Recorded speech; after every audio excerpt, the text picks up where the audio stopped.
Muy buenas tardes, estimados colegas del capítulo de Ingeniería Agrícola y público en general, ¿no? A nombre del Colegio de Ingenieros del Perú, Consejo Departamental de Lima y el capítulo de Ingeniería Agrícola y Geográfica, damos la más cordial bienvenida a nuestro invitado, el doctor Absalón Vázquez Villanueva, ¿no? El ingeniero Absalón Vázquez tiene una amplia trayectoria académica como profesional.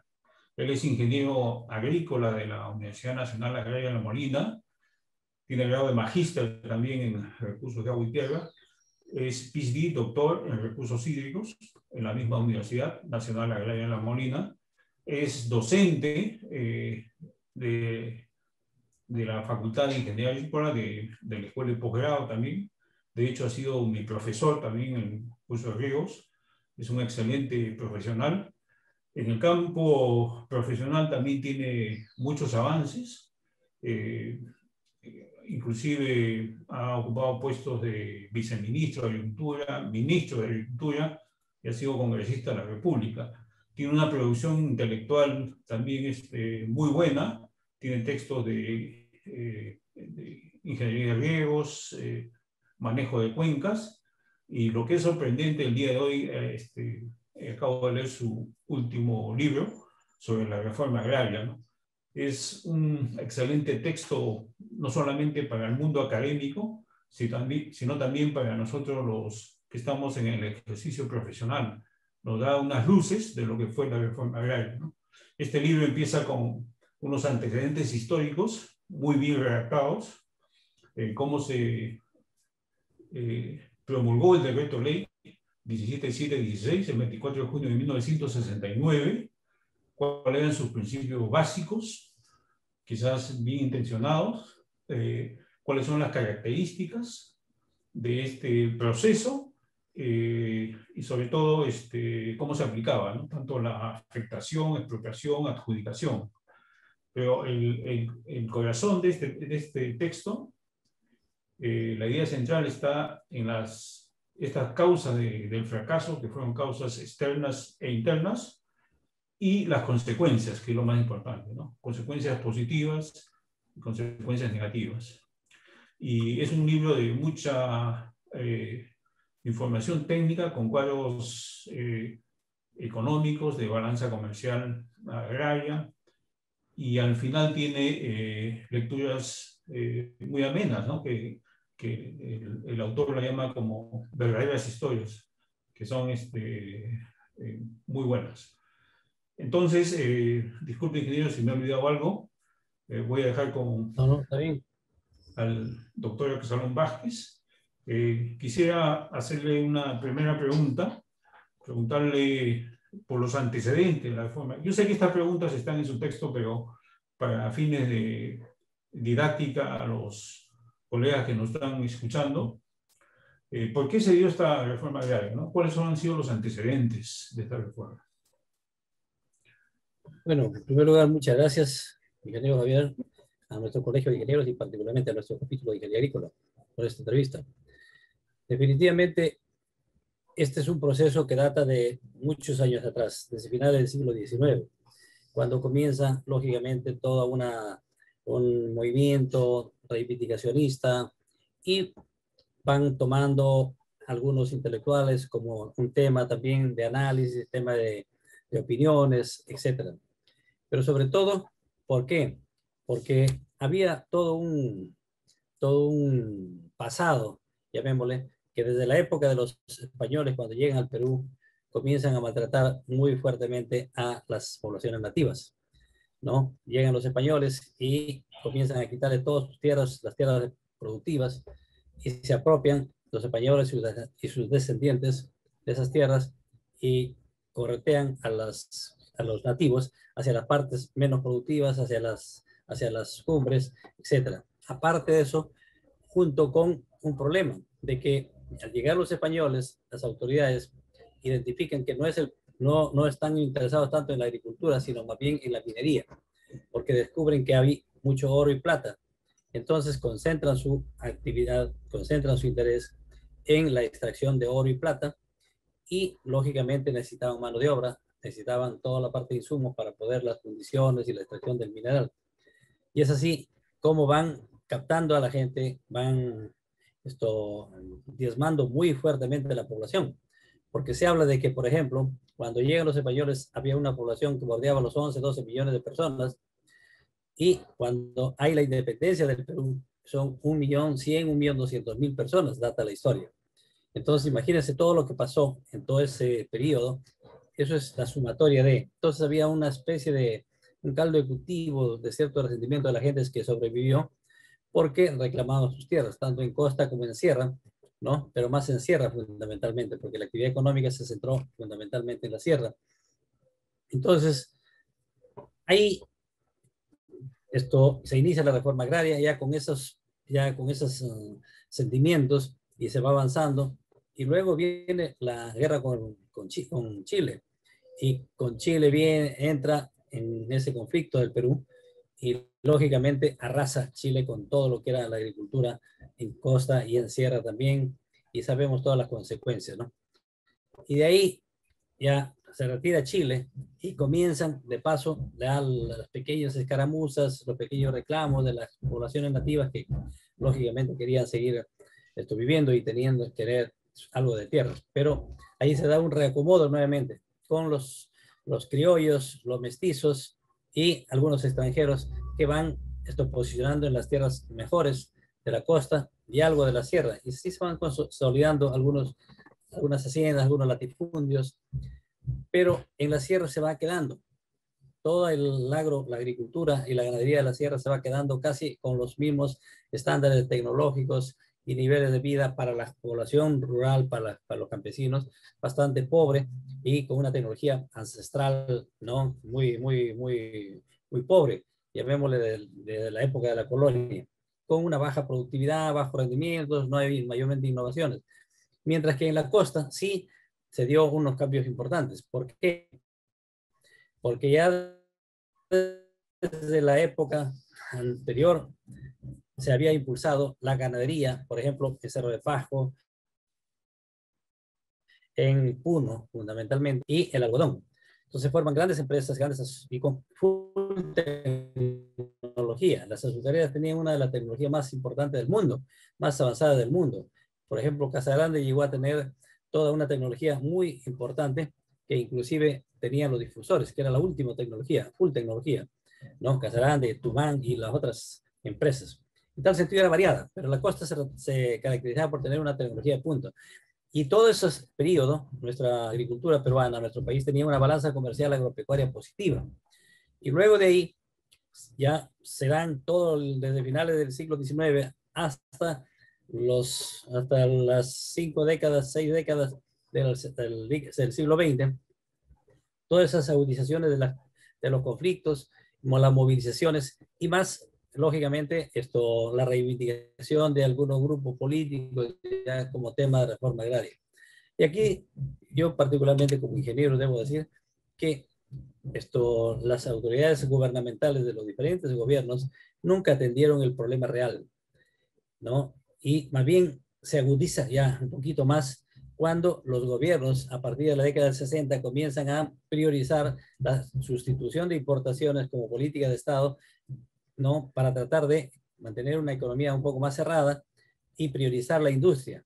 Pero ¿a cuenta de qué? A cuenta de que el campo prácticamente subsidie más a la ciudad. Ahí comienzan un poco más a agudizarse los problemas. ¿Por qué? Porque más deprimen los productores, los precios de los productos nacionales, especialmente de la sierra. ¿Cómo? Comienzan a priorizar que vengan alimentos baratos, importados, ¿no? A fin de que la población migrante de la sierra hacia las bolsones grandes de la costa para que sirvan de mano de obra para las industrias. Y lógicamente, ahí a los gobiernos de turno les interesaba que haya mano de obra barata y por lo tanto alimento barato, pero sin mirar para nada el desarrollo de la agricultura de la sierra ni de la costa particularmente, pero particularmente más de la sierra, porque ahí estaba el bolsón grueso de nuestra población económicamente activa y en el agro, ¿no? Entonces comenzaron a implementar una serie de políticas. Por ejemplo, una de las políticas fue comenzar a subsidiar las importaciones, ¿no? aplicar subsidios a las importaciones, crear empresas monopólicas del Estado. ¿Para qué? Para manejar los precios, para el control de precios, por ejemplo. E inclusive después más presiones había del campesinado porque reclamaba que había pobreza. Los precios estaban muy bajos, entonces comienzan a dar precio de garantía, precio de garantía, ¿no? Comienzan a dar precios de garantía, a fijar por algunos productos, pero que al final no llegaban al campesinado, llegaban a los comerciantes, llegaban a todos menos y más los sistemas de corrupción que se daban en las empresas estatales y en las importaciones que eran monopólicas del Estado. Realmente la cosa se fue agravando cada vez más y sirvió como caldo de cultivo a toda esa insatisfacción del campesinado, ¿no? Por los bajos precios y la descapitalización. Aparte de que, lógicamente, el abandono del sector rural era otro mundo, la sierra, con respecto a otro Perú, porque no tenían infraestructura básica, carreteras, agua, desagüe, colegios, etcétera, etcétera, ni siquiera asistencia técnica. Entonces, era otro mundo, realmente. Estaban totalmente aislados del Estado. El Estado no existía para ellos. Entonces, todo eso fue gestando y aprovechándose por algunas personas que comenzaron a clarificar un poco para la gente esa situación. Y lógicamente se comenzó a hacer toda una inestabilidad muy grande en el país, que nacía desde el campo por la insatisfacción, por la pobreza, porque no había futuro en la población rural de la sierra. Entonces ahí es donde comienza en un momento ya la migración desde la década del 60 hacia la costa y hacia la selva, ¿no? Como una válvula de escape, porque ya la tierra no alcanzaba. Y como ya no alcanzaba, perdían tierra, pero no alcanzaba, no había. Entonces ya la presión única era quitarle, expropiarle los latifundios. Y bueno, se dio ese tema, ¿no? Y finalmente, todos los gobiernos ya desde la década del 50, 60, desde la década del 50 toman como caballito de batalla diciendo, yo llevaré a cabo la reforma agraria. Todos los candidatos a la presidencia de la República. Y el que ofrecía con más énfasis, con más decisión, lógicamente ganaba las elecciones, pero al final no cumplía. Y así, inclusive el arquitecto Fernando Belaúnde también ofreció la reforma agraria, la nacionalización de la International Petroleum Company, ¿no? La planta gasífera de petróleo de Talara, y tampoco lo llevó a cumplir el primer gobierno, y luego, lógicamente, esto inclusive fue pasible del golpe de Estado de Velasco, ¿no? Porque la gente sentía como que ya había sido engañado una vez más. Pero en todo ese momento ya la izquierda extremista, los comunistas ya estaban ya empujando todo ello también, ¿no? Porque encontraban un campo fértil para esas acciones. Entonces, se da esa situación en el año 68 por todo este debilitamiento del gobierno del presidente Belaúnde y interviene la fuerza militar. Pero eso, ¿debido a qué? Debido a que en los años 63, 64, 65 ya había comenzado algunos movimientos guerrilleros acá. Fueron guerrilleros, ¿por qué? Porque daban la cara, ¿no? Aquellos tomaron las armas, Mesa Pelada, toda la selva central y también una escaramuza ligera, pero en Puerto Maldonado con Javier Heró, ¿no? Pero bueno, fueron apagados rápidamente. Pero los soldados y los oficiales que fueron recién tomaron contacto real con la población nativa, la población campesina, y veían pues que realmente había una pobreza muy, muy lamentable. Era otro Perú, totalmente diferente.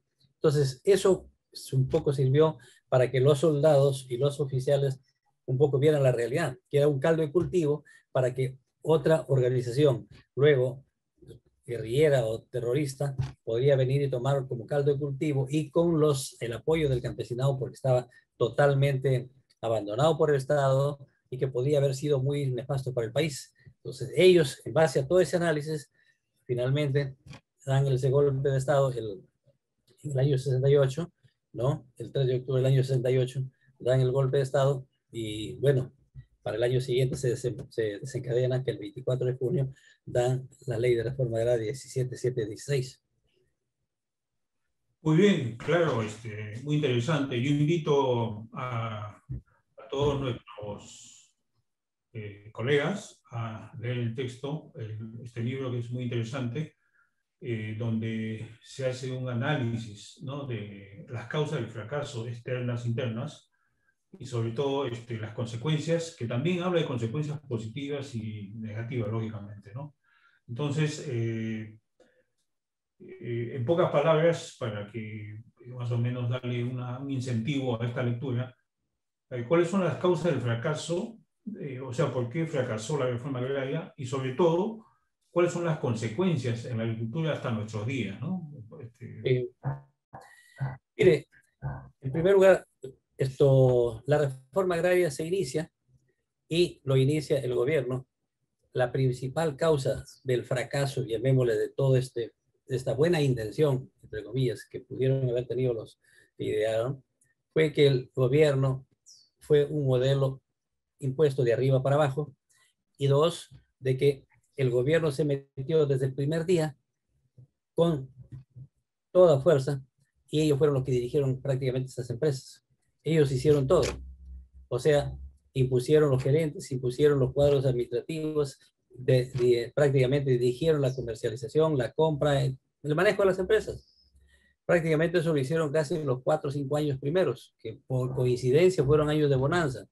Es decir, la intromisión del Estado, ¿no?, que fue absurda y que aducían de que era un gobierno, eran empresas de los campesinos, pero que en el fondo no lo fue. Pero aparte de que era un modelo impuesto de arriba para abajo, un modelo ajeno a la realidad nacional. ¿Por qué? Porque constituyeron empresas de propiedad colectiva. Acá la propiedad colectiva nunca estuvo dentro de la mente, ni el sentimiento, ni la costumbre de nuestros campesinos. En otros países, supongo que trajeron, pues, de Europa Oriental, ¿no? Trajeron esos modelos, los ideólogos que estaban diseñando ellos, pero que no conocían la realidad de nuestro campo, y lógicamente implementaron teóricamente ellos pensando que iba a salir. Por ejemplo, ellos decían que en la sierra iba a funcionar muy bien las SAIS, tal como las empresas modernas de la costa, bajo esquemas colectivos, de propiedad colectiva. Las empresas de propiedad social, las cooperativas de producción, algunas que formaron en la costa, en la sierra, ¿no? Entonces pensaban, pero estaban equivocados hasta con los impuestos. Porque acá, por ejemplo, ellos muchos se basaron en el esquema de que, en el punto de que el problema del agro peruano en ese momento se resolvía redistribuyendo la tierra. Había mucha concentración de tierra. ¿Ya?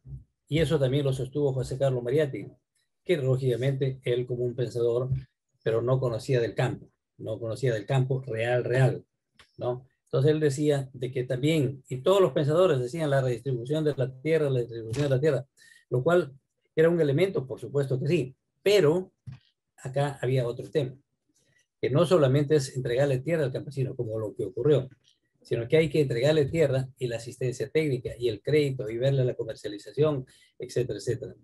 Pero un tema fundamental fue la definición de la propiedad, que los campesinos desde el primer día no creyeron al Estado que eran los verdaderos dueños. Y no lo fue. ¿Por qué? Porque seguían manejando los interventores de la reforma agraria. Los gerentes eran puestos por los interventores, por el Estado, para que manejen la empresa. Entonces los campesinos, los socios de las empresas autogestionarias, ¿qué se consideraban? Se consideraban un poco decían que eran dueños, pero que en el fondo no lo sentían. A pesar de que por todos los idiomas, con todos los idiomas y por todos lados, le decían a los funcionarios del gobierno que sí, que ellos eran los dueños. Tal es así, por ejemplo, que tanto en la sierra como en la costa y las azucareras, es el gobierno que impuso prácticamente gerentes hasta el año 78, cuando ya comienza la crisis. Recién ya lo sueltan un poco, ¿no? Es decir, las grandes cosas, la grande debacle de la reforma agraria lo comienzan a hacer los mismos que intervinieron, ¿no?, desde el inicio, y los designados por el gobierno, ¿no? No creo que haya sido con mala fe, no lo sé, no estoy para juzgar ello, por lo único que sí doy testimonio, porque soy testigo de excepción, tanto como joven que estuve en ese momento, luego como profesional, y finalmente como autoridad que he sido, como ministro y viceministro. Este libro me ha demorado más o menos, nos ha demorado los autores cerca de 25 años, el acopiar, el analizar, el sistematizar e interpretar todos los resultados y ver las consecuencias, ¿no? Porque creo que faltaba un testimonio real, desapasionado, con cifras de lo que significó la reforma agraria. Se ha dado unos enfoques desde el punto de vista social, político, sí, muy bien, un esfuerzo valorable de algunos técnicos en las ciencias sociales que han dado, perfecto, pero faltaba el lado técnico. Técnico. ¿Por qué? Porque finalmente lo social se va a alimentar de lo técnico. Lo social no funciona. Tiene que haber sustento en lo técnico para que haya una redistribución, una mejora del nivel de vida, ¿no? Entonces, acá, desde el año 73, el Perú nuevamente, ya el Perú recién comienza a tener una balanza comercial negativa agropecuaria. No toda la vida hacia atrás fue un país privilegiado. ¿Por qué? Porque tenía balanza comercial agropecuaria positiva. Desde el año 73 aproximadamente, que está en los cuadros ahí, ¿no? Comienza a tener una balanza comercial negativa agropecuaria. Y sigue negativa y creciendo hasta el año 2009-2010, en que comienza a salir de esa balanza negativa y se transforma en balanza positiva. Y habiendo llegado el año 2020, el año pasado, a 2.900 millones de dólares positiva la balanza comercial agropecuaria. Eso es lo que es más resaltable aún ahora. Y que a algunas personas, lógicamente algunos políticos que no conocen del agro, pero sí conocen de el hablar y cualquier modelo teórico que pueda estar circulando en su cabeza, esto hablar, ¿no? de que hay que hacer otra cosa, pero no miden el daño que podrían ocasionar, ¿no? Acá creo que estas lecciones aprendidas debemos tomarla, debemos meditarla, debemos evaluarla para ya no cometer y más bien mejorar la situación, porque el campesino es el que paga los patos. Hoy día nuestro campesino hay una grave situación en el campo, sobre todo en la sierra. Y si no, veamos nomás, por ejemplo, uno de los objetivos de la reforma agraria fue que está en la ley, o sea, no es que estemos diciendo una cosa contraria. En la ley dice, el objetivo es eliminar el latifundio y el minifundio. Muy bien, el latifundio lo eliminaron, sí. Y el minifundio no, más bien se multiplicó por 4 el minifundio. Se pulverizó la propiedad de la tierra. Es decir, más bien se empobreció más el campesinado. Porque no es solamente tener intenciones, digamos, buenas intenciones. La cosa es implementarlo. El otro objetivo, por ejemplo, era mejorar el nivel de vida de la población. Perfecto. ¿Se mejoró el nivel de vida? No. ¿Por qué? Porque cayó la producción, la productividad.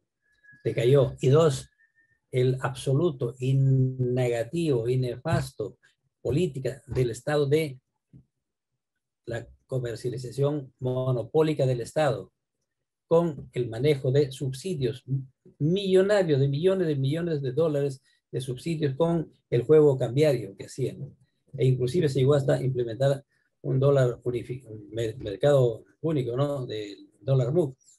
En tal sentido, se implementó inclusive como una política de engañamuchachos, política de control de precios de precio de garantía a favor del campesino. Pero ese precio de garantía nunca llegó al campesino pobre, ¿no? Llegó al comerciante, que se implementaron una serie de mecanismos, triquiñuelas para poder beneficiarse. Es decir, el Estado legisló y el Estado administró todas estas políticas de Estado realmente en contra del productor. Entonces, ¿qué hace el Estado entregándole una tierra, ¿no? al campesino, tratando de hacer justicia social, que dicen, cuando al final le controla todo y le importa productos subsidiados desde el país del extranjero y deprime sus precios? ¿Qué es lo que hizo con las azucareras? ¿Qué hizo con el resto de las empresas, con las cooperativas que se parcelaron? Las quebró prácticamente. ¿Por qué? Por estas políticas justamente nefastas que implementaron los gobiernos, ¿no? De control de precios, de control cambiario, ¿no? De subsidios, etc. ¿Por qué? Porque los gobiernos estaban ensimismados, abocados a priorizar la sustitución de la política de sustitución de importaciones, es decir, que desarrollemos la industria, pero con un subsidio del campo a la ciudad, y para que las industrias o otros sectores económicos tengan mano de obra más barata, tenían que traer alimentos más baratos de afuera, y ese alimento más barato deprimía el precio del productor. En consecuencia, al final, ¿qué ocurrió? Empobrecimiento del campesino y nada de industria tampoco desarrolla eficientemente, ¿no? Entonces, ese manejo político, pero nada responsable de nuestro país ha conllevado a esta situación. Y acá conviene una reflexión. No es cuestión de echar culpa a nadie, es lo único de reflexión de toda la clase política, de todos los intelectuales, que realmente debemos manejar bien el sector. El sector tiene una ventaja comparativa y competitiva con otros países del mundo, pero hay que aprovecharla. Hay que aprovecharla. No dejemos pasar ya otra desesperanza. Inclusive tenemos hoy día un problema grave. ¿Cuál es? Los bonos, la deuda pendiente que se tiene de los bonos agrarios. Bonos soberanos que emitió el Estado peruano, que no ha terminado de pagar. Y no ha terminado de pagar porque los primeros 5 años, 7 años estaban pagando los campesinos y después ya no podían pagar porque estaba en quiebra ya. Entonces, el Estado asumió simplemente, tiró perro muerto a esos bonos y al final hay reclamos internacionales e inclusive hay unas empresas internacionales extranjeras que están comprando esos bonos y van a comenzar a hacer algunas acciones legales al Estado peruano. Entonces no se ha cubierto ni siquiera esa deuda con peruanos que fueron afectados, ¿no? Yo no estoy diciendo que fueron afectados justa o injustamente, no lo sé, porque no toco ese tema. Lo único toco es las consecuencias que están ahí, técnicamente. Entonces hay una deuda y esa deuda va a estar caminando, avanzando y creciendo y va a estar más presión al Perú y el Perú va a tener que pagar en un momento, ya no a los peruanos, sino a grupos extranjeros que lo están comprando a un precio muy bajo. En tal sentido, esas son las cosas que se tienen como, finalmente como parte de la reforma agraria, ¿no? Eso podría ser una síntesis un poco apretada al respecto, ¿no? Sí, muy bien, ingeniero. Es un recuento histórico muy interesante, incluso está empleado en el libro con cuadros estadísticos, económicos, de elaboración propia, muy interesante, que yo lo recomiendo que lo lean.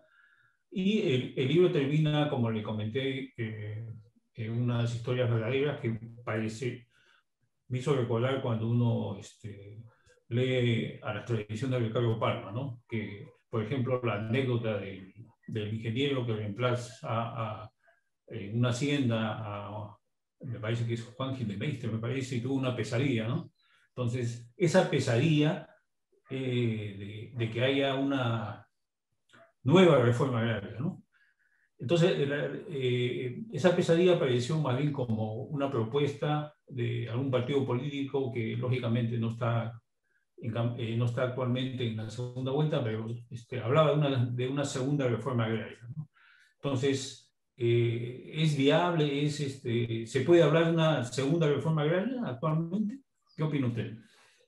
Mire, yo sí, me parece que no conocen bien el tema agrario a profundidad, ¿no? Pueden haber leído algunas historias, algunas novelas, algunos documentos, pero teóricos, porque con la reforma agraria, con la ley 17.716, se expropiaron todos los latifundios, no existe ningún latifundio de esos, y que esas tierras se distribuyeron a las empresas rurales. Por ejemplo, todavía existen algunas sociedades agrícolas de interés social, ¿no? Algunas cooperativas todavía quedan, algunas cuantas, y a las comunidades campesinas y nativas. A ellos se les ha dado. Hoy día las empresas o las asociaciones más grandes de propiedades de tierra son las comunidades nativas. Yo cuando hablan de una segunda reforma agraria supongo que van a querer quitarle las tierras a las comunidades, lo cual no va a ser posible, pues. O sea, alguien les vende esa idea a los políticos y, bueno, hablan ese tipo de cosas. No, acá hay que hacer, digamos, más bien un desarrollo del agro. Por ejemplo, la sierra necesita un apoyo, pero apoyo efectivo, no de palabras.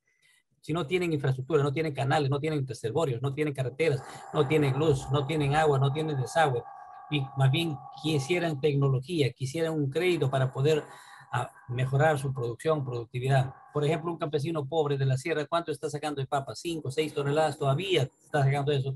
Cuando acá en el Perú ya hay algunos agricultores que están sacando 40 y en Holanda están sacando 70 toneladas por hectárea. Entonces el Estado debería concentrarse ahí su esfuerzo, los recursos que tenga que concentrarse ahí, la asociatividad, por ejemplo, el cambio de cédula de cultivo. Por ejemplo, para la sierra se aperturan ventanas muy interesantes para poder desarrollar. ¿Cuál es el mercado de la quinoa, por ejemplo? de la quinoa y darle con todo el apoyo a esos campesinos. La quinoa, kiwicha, cañigua, ¿no? Inclusive la maca y otros productos nativos de la sierra, que ahí tiene un potencial extraordinario y un precio muy bueno en el mercado. Mire, el precio de la quinoa en Chacra se llegó a disparar hasta $2.50, $2.50 el kilo en un momento. Eso, por ejemplo, hay que potenciarlo y hay que cultivarlo y hay que mejorarlo, apoyando, pero nuestros campesinos, ellos no reciben ni un centavo de crédito del Estado. Entonces ahí hay que concentrar, no en tratar de destruir lo que esté construido. El Estado que se ponga las pilas a controlar mejor, a implementar mejor, a cumplir cabalmente su rol de promotor, que regule bien, que cuide bien el tema, pero no estar metiendo la mano y pensando en cómo destruir a los que están avanzando. Eso no puede darse, definitivamente. Eso es realmente desconocer la realidad y por eso es que hemos avanzado un poco en este libro con cifras absolutamente reales de la Estadística Nacional, del Banco Central de Reserva, del Instituto de Estadística, del Ministerio de Agricultura, que se tiene para que cualquiera lo analice y medite antes de dar cualquier paso en el vacío, ¿no? Acá en el Perú tiene un gran potencial en nuestra selva, pero si no se tiene infraestructura, si no se tiene tecnología, si no se tiene crédito, si no se tiene asistencia técnica, y hay agrónomos que están por ahí desocupados, que no tienen ni una posibilidad de apoyar. Tenemos más de 20 millones de hectáreas deforestadas en la sierra, unas 8 millones y 12 millones en la selva, que podemos ser una potencia mundial en productos maderables. Por ejemplo, generando Chile nomás, mire, con 2.700.000 hectáreas, 2.700.000 hectáreas, produce más de 16.000 millones de dólares de riqueza al año. 2 millones, y acá tenemos casi 20. Entonces, ¿qué sentido habría el tratar de estar perturbando a algunos agentes que están? Más bien que el Estado cumpla bien, chequeando esas empresas, que cumplan con sus impuestos, que cumplan con sus leyes para los trabajadores, que cumplan con todo lo que debe ser en las leyes, pero no estar perturbando. El Estado es un mal socio cuando se interviene, ya lo demostró. Ya están los cuadros y las demostraciones, las sabemos. Ya a la edad que tenemos, yo he sido 4 años ministro de Agricultura y conozco bien, por eso es que me preocupé en acopiar toda esta información y finalmente desembocar, ¿no? Para que los jóvenes sepan qué significó una reforma agraria y qué significaría una reforma agraria, ¿no? Porque muy fácil es hacer política engañando y destruyendo algo. Claro, ¿por qué? Porque hay desesperanza. Y acá hay que saber que el problema de la falta de empleo, falta de oportunidades para nuestros jóvenes no se resuelve quitando un pedazo de tierra y entregando. No, no, no. Se resuelve de que el Estado genere, promueva empleo. La China, ¿qué es lo que está haciendo? Sabemos que nosotros es un fenómeno mundial, la migración del campo a la ciudad. Ningún joven quiere estar en el campo.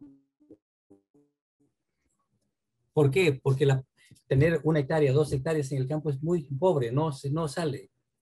Pero sí hay que ubicarle, hay que generarle una oportunidad de trabajo a los jóvenes en otras actividades. Por eso es que hay que desarrollar la economía en su conjunto, la generación de empleo en los otros, ¿no? La oportunidad de generar industria, comercio, etcétera, etcétera, ¿no? Eso es lo que hay que hacer, no cerrarse y lamentablemente pues nuestra claro de una realidad como esta, por ejemplo, de la agricultura, ¿no? ¿Qué significó la agricultura, una reforma agraria para nuestro país? Inclusive no nos olvidemos que muchos peruanos que estuvieron trabajando antes de la reforma agraria acá, fueron a otros países, a Colombia, Venezuela, Brasil, Bolivia, Uruguay, Estados Unidos y otros países del mundo fueron. E inclusive un agrónomo destacado, molinero, que impulsó Palma del Espino, por ejemplo, salió de la agricultura y pasó como gerente de un banco importante del Perú. Ahí falleció, gerente general del banco, y lo hizo muy bien, ¿no? O sea, abandonaron la actividad agraria. ¿Por qué? Porque cuando se maltrata la actividad agraria, eso es lo que ocurre, ¿no?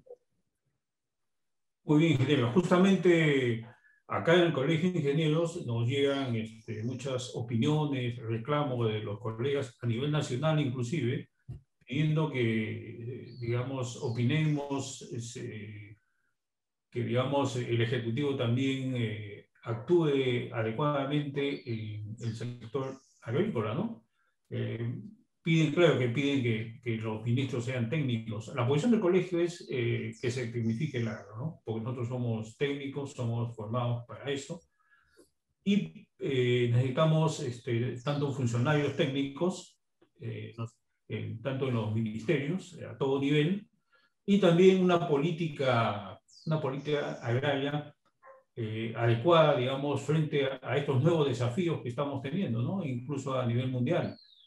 Aprovechando, y esta es la última pregunta para no incomodarlo, aprovechando su experiencia como ministro de Agricultura, en pocas palabras, ¿cuáles serían los lineamientos de política agraria para la agricultura peruana en este bicentenario, que ya tenemos 200 años de independencia, ¿no? Y teniendo en cuenta los nuevos desafíos, tanto para la alimentación como la salud pública, ¿no? Mire, muy interesante la pregunta. Mire, sobre eso justamente está en edición, porque los dos documentos terminados, la universidad está imprimiéndolo, un documento sobre política agraria para un desarrollo sostenido del agro, ¿no? Que está en impresión ahorita, ¿no? Realmente aquí se tiene que tener muy claro qué rol le corresponde al Estado y qué rol le corresponde al campesino como sector privado, al campesino. El Estado tiene que ser el rol promotor, pero promotor bien definido. ¿En qué sentido? Que el Estado dé las reglas claras para los pequeños y medianos pero agricultores, pero los pequeños, los que tienen la agricultura familiar, que son casi el 70 y tantos %, el Estado tiene que entrar con apoyo directo, con crédito, con asistencia técnica, con la asociatividad, con un manejo empresarial, capacitarlos. ¿Para qué? Para que manejen empresarialmente y conectarlos con el mercado. ¿Por qué? Porque si nosotros solamente dedicamos a la producción y no tocamos el Estado, el comercio, el precio, la oportunidad de venta, ese campesino va a estar mal, va a perder. En tal sentido, tiene que haber ese asesoramiento, esa orientación hasta la comercialización para que gane. Por ejemplo, imagínense acá en la costa, ya sabemos la agroexportación se ha disparado y es excelente oportunidad para que genere miles de puestos de trabajo, porque es el sector que más puestos de trabajo la agroexportación ha generado en estos últimos años. Si ya tenemos, ahí está digamos, la fortaleza de nuestro país por los climas que tenemos, ¿no? Por la gente que tenemos. ¿Por qué no el Estado no concentra que en la pequeña agricultura de la costa y de la sierra, en apoyarlo con créditos para que también, copiando de lo que están haciendo los vecinos, puedan incursionar en la actividad y el Estado ayudarlos para que incursionen también en buscar mercados? Pero si tienen ya los que están produciendo y exportando, por ejemplo, en Piura y en toda la costa peruana, hay gente que está, y en la sierra también. Por ejemplo, ¿cómo no va a sentirse la oportunidad en Huancavelica, por Guaydaray y todas las otras, Antabamba? Están sembrando paltas y va a salir en un momento en diciembre, enero, febrero, cuando está la ventana excelente de precios en el mercado mundial. Por ejemplo, pero esos campesinos están haciendo desnudados esfuerzos a puro punche y con cero apoyo casi del Estado. Ahí tiene que concentrarse el Estado, por ejemplo. ¿Para qué? Para que esos campesinos pequeños que tienen 1 hectárea, 2 hectáreas se juntan en una asociatividad, ¿no? Y ellos, no en la propiedad colectiva, no, solamente en la compra de insumos, en el manejo agronómico y en el acopio de la fruta y en la selección y en la comercialización. Todos van a ganar. Eso es lo que falta. El Estado tiene que concentrarse ahí. Y agrónomos se tiene, que ahora muchos de los colegas no están ocupados. El Estado es la oportunidad de oro para poder hacerlo. Por ejemplo, en la sierra, imagínense con la quinoa nomás. En la quinoa se tiene una excelente oportunidad que ya no está para descubrir. Ya se sabe que la quinoa en el mercado mundial ha estado muy bien posicionada, la quinoa de la sierra. Pero en la quinoa en la costa no meterse la quinoa, porque va a malograrla. Para que salga quinoa en la costa va a haber mucho pesticida. Y eso va a malograr, va a encontrarse una traza en los productos y lo van a rechazar el mercado mundial. Entonces tiene que haber un manejo técnico desde del sector que el ministro, que lo hagan bien las cosas. Entonces, el Estado, por ejemplo, que impulse más reservorios, cosecha de agua de lluvia en todas las partes altas y medias de las cuencas. ¿Para qué? El problema de la sierra es agua, el problema de la costa, ¿cuál es agua? Y más la tecnificación del riego, el PCI, que justamente lo creé cuando fui ministro, que se mejore y que se impulse con más fuerza. Pero no hacer lo que han hecho. Por ejemplo, crear Mi Riego, crear otro programa. ¿Para qué? PSI, el único que debe estar direccionando el apoyo para la tecnificación del riego, tal como lo hizo Chile. Entonces, acá el Estado puede cumplir bien su rol, ¿no? A cabalidad, con los recursos que pueda tener, direccionar para esos sectores más pobres. La sanidad agraria, por ejemplo, el SENASA, tiene que impulsarse muy fuerte. Ningún país del mundo va a ser fuerte en la agroexportación, sobre todo en frutas, que tenemos un excelente potencial. Un mango, el año 95, cuando estaba en Japón, estaba $30, un mango de 650 gramos. Un mango, 650 gramos, $32, $30. Es el potencial que tiene nuestro país, pero hay que producirlo, hay que trabajarlo. Hoy nuestro país está está exportando más de 2.900 millones de dólares de balanza comercial agropecuaria. Realmente eso no hay que perderlo, más bien ojalá que avancemos a 10, a 12, 15, 20, 25, 30 mil millones de dólares de exportaciones, porque lo podemos hacer. Pero no solamente el Estado concentrarse en la costa, por ejemplo, en la sierra y en la selva. En la selva tenemos el café. ¿Qué se ha hecho por el café el Estado? Nada. Nada. El Estado no ha hecho nada. Eso sí lo puedo decir, porque estoy en contacto permanente con los cafetaleros. Y no lo hice yo cuando fui ministro, porque lógicamente no había plata. Me tocó los años de más bajo presupuesto, porque estamos en el año 91, 92, que estaba el país prácticamente quebrado. Por eso es que acá conviene meditar bien, que el Estado haga su rol, pero que haga un rol de apoyo realmente al campesinado. ¿Para qué? Para que todos juntos desarrollemos el agro. El pequeño también aprendiendo del vecino, que ya está un poquito más avanzado. Tiene que haber un cambio radical, por ejemplo, en el cambio de la cédula de cultivo. Pero cuando hay, por ejemplo, voces de que se pueda decir de que ya no pueda importarse lo que se produce acá, eso sería un error garrafal. ¿Por qué? ¿Cuánto es lo que trigo producimos acá? Sí, más o menos 130.000 toneladas al año.